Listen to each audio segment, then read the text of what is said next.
Si vous n'aimez pas l'architecture, aimez au moins la culture. www.misteremma.com. Art Tendance People.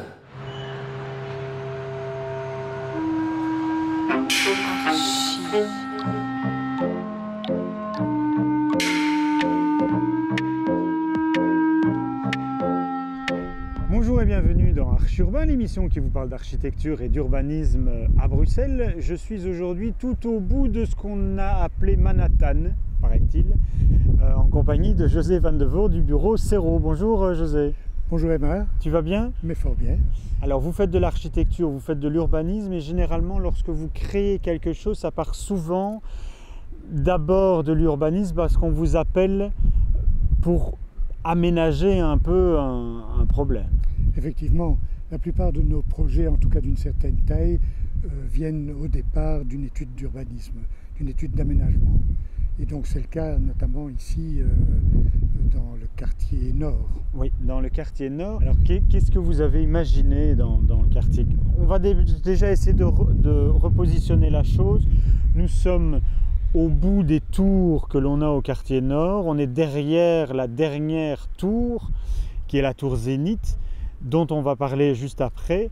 Donc on est juste derrière. C'est quoi? C'est un remaillage qu'il fallait faire entre ce quartier d'affaires et le quartier de petites maisons qu'il y avait derrière? Absolument. Ce quartier était très déstructuré, très mal vécu, très mal appréhendé par la population.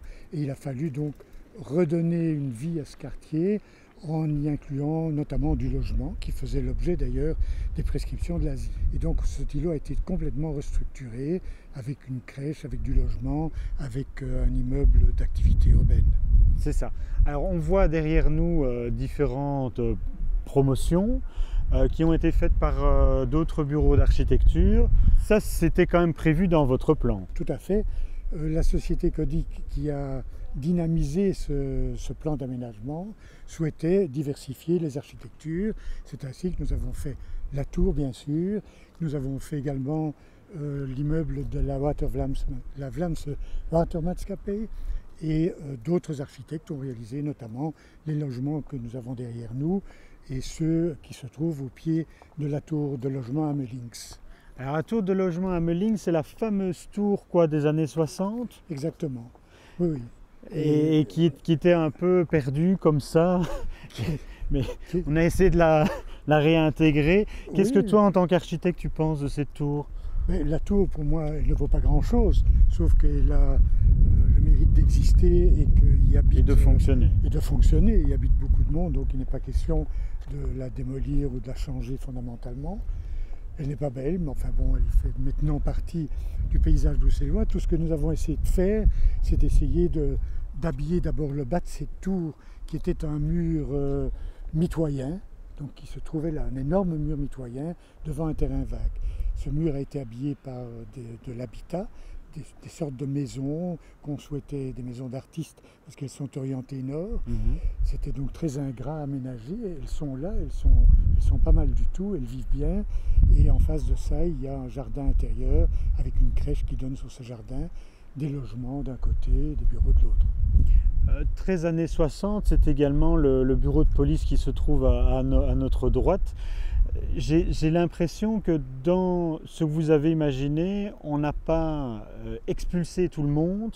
On s'est dit qu'est-ce qu'on peut garder, qu'est-ce qu'on peut améliorer.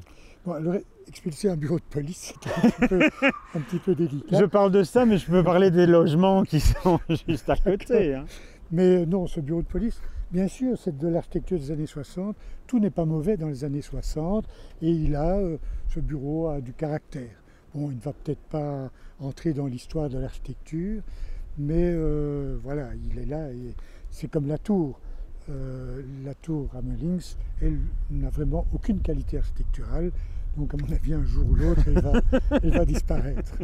J'ai quand même l'impression que vous n'avez pas, dans le projet d'aménagement ici, décidé de faire sauter l'ensemble du quartier pour remailler avec le quartier d'affaires qui est juste devant. Il y avait des promotions à faire, des opportunités, et essayer vraiment de remodeler, de recoudre en fait ce qui existe. Absolument, et je crois que là, tout en étant modeste. Je crois qu'on a réussi le pari de redonner une vie à ce quartier. Vous voyez le parc, tu vois le parc ici, il y a du monde dedans, ça vit bien, il y a des vélos, il y a des gens qui se prélassent au soleil. C'est ça, tout à fait. Tout a été restructuré autour de ce renouvellement, de ce îlot 64 revu, de la tour qui termine la perspective et des nouveaux logements qui ont des jardinets devant leur perron. Et donc tout ce quartier revit tout à fait bien. Alors José, moi je te propose que l'on aille peut-être voir Louis Mélis qui va expliquer. Il fait partie également du bureau Serrault, hein, donc c'est un des associés, qui va expliquer un peu l'histoire de la tour Zénith, parce que je pense qu'elle a fait beaucoup parler d'elle aussi, parce qu'il fallait un signal, puisqu'elle est au zénith du boulevard Nord. Absolument. Bon, absolument. Allons voir Louis alors. On va faire rencontre. Très bien. Louis Mélis, tu travailles également au bureau Serrault, et donc on t'a invité aujourd'hui pour parler de cette fameuse tour. C'était quoi l'objectif de la tour? L'objectif de la tour Zénith, c'était urbanistiquement d'abord de venir terminer la perspective du boulevard Albert II qui restait désespérément ouverte en attendant ce point d'orgue.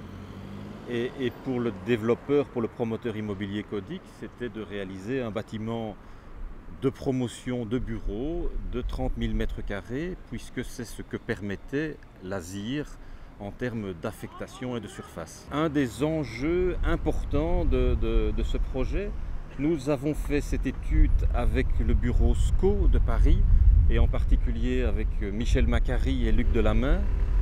Et Michel, qui s'est beaucoup investi dans ce projet et dans sa conception globale, voulait absolument que cette tour ne vienne pas faire un écran qui vienne fermer la perspective.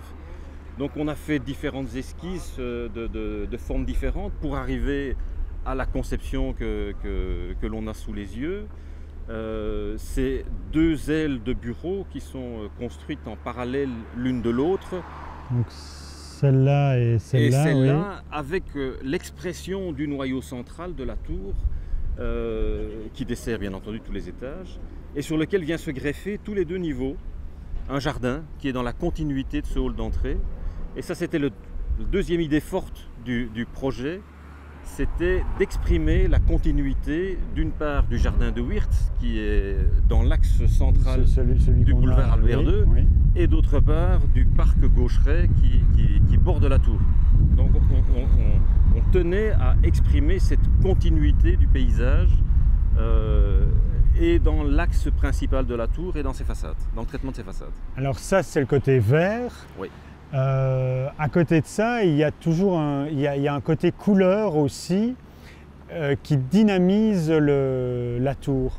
Oui, la conception de la tour, elle est faite d'une façade de type double pot, je ne rentre pas dans les détails techniques, et dont nous avons utilisé des couleurs différentes dans les parties des châssis qui séparent les deux éléments de la double peau. D'accord. Et les allèges de la tour sont réalisés au moyen d'une tôle d'acier inoxydable polymiroir plissée qui vient refléter les couleurs qui sont données aux parties des châssis. Ce qui fait que quand, suivant s'il y a du soleil, des nuages, etc., la tour, on a l'impression qu'elle change constamment, que cette façade est pratiquement vivante. Et d'ailleurs, ce qui est très intéressant dans la perspective que nous avons ici, c'est qu'on a une vision qui est tout à fait faussée. On a l'impression que la partie claire, la partie vision des plateaux, est en réalité les allèges. Il y a une inversion qui se fait entre les parties claires et les parties opaques. D'accord. Et entre la lumière du matin et la lumière du soir, on a également des perceptions qui sont totalement différentes. Ces couleurs, c'est quoi? C'est juste de la peinture? C'est juste de la peinture. Il y a également un autre élément, moi, qui m'interpelle sur cette tour. Est-ce que c'est ce qu'on voit là au-dessus? Ou là Oui. Un chapeau blanc. Effectivement. C'est quoi parce que j'ai déjà vu des pubs là-bas, vous l'avez fait expressément pour pouvoir rentabiliser la tour, pour mettre des publicités ou... Non, la vision de la publicité n'a pas... On a même suggéré à Codic d'offrir cet espace à un artiste justement pour en faire un...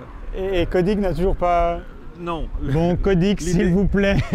L'idée n'a pas été réalisée à ce jour, mais je trouve qu'effectivement pour la ville, pour Bruxelles, ce serait bien de venir garnir ce chapeau avec un événement. À quoi sert-il ce chapeau? Les surfaces techniques qu'il y a là-dedans, la chaufferie, il y a un groupe électrogène, il y a tous les ascenseurs, il y a 8 ascenseurs dans la tour, donc toute cette machinerie trouvait judicieusement sa place à cet endroit-là, et nous avons pu en faire un traitement sculptural, un traitement plastique qui, de notre point de vue en tout cas, est intéressant.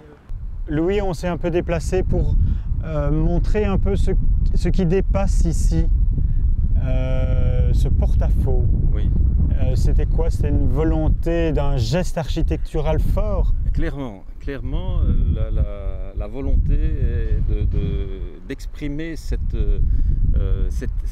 aile de bureau qui vient reposer sur le socle de la tour, et donc il y a un porte-à-faux de 8 mètres, toute l'aile. Donc ça fait 8 mètres en fait? Ça fait 8 mètres, absolument. D'accord, et comment est-ce qu'on fait tenir ça? Alors par une petite astuce structurelle, il y a un ensemble de bracons que l'on peut lire ici. Qu'est-ce qu'un bracon? Dans la façade, ce sont des éléments de support, des consoles en quelque sorte, des consoles en béton qui latéralement viennent reprendre tous les 2 niveaux la structure. Et il y a ça jusqu'au-dessus? Et il y a ça jusqu'au-dessus, oui. Et on peut le lire. On est sûr que ça tient? Aucun problème, aucune inquiétude de ce côté-là. Vous pouvez y passer sans souci. Je te remercie pour ces nombreuses explications. On se retrouve pour d'autres projets. N'hésitez pas, José ou toi, à m'inviter. Vous pouvez voir et revoir cette émission sur le site d'Archiurbain, www.archiurbain.be, dans lequel on peut voir également les autres émissions qu'on a déjà faites ensemble. C'est très bien. Merci Emma. Bon, merci. Merci de ton invitation. Merci beaucoup et à bientôt. À bientôt. Merci, au revoir.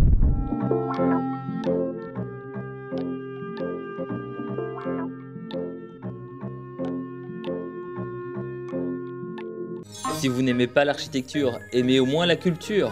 www.misteremma.com. Art Tendance People.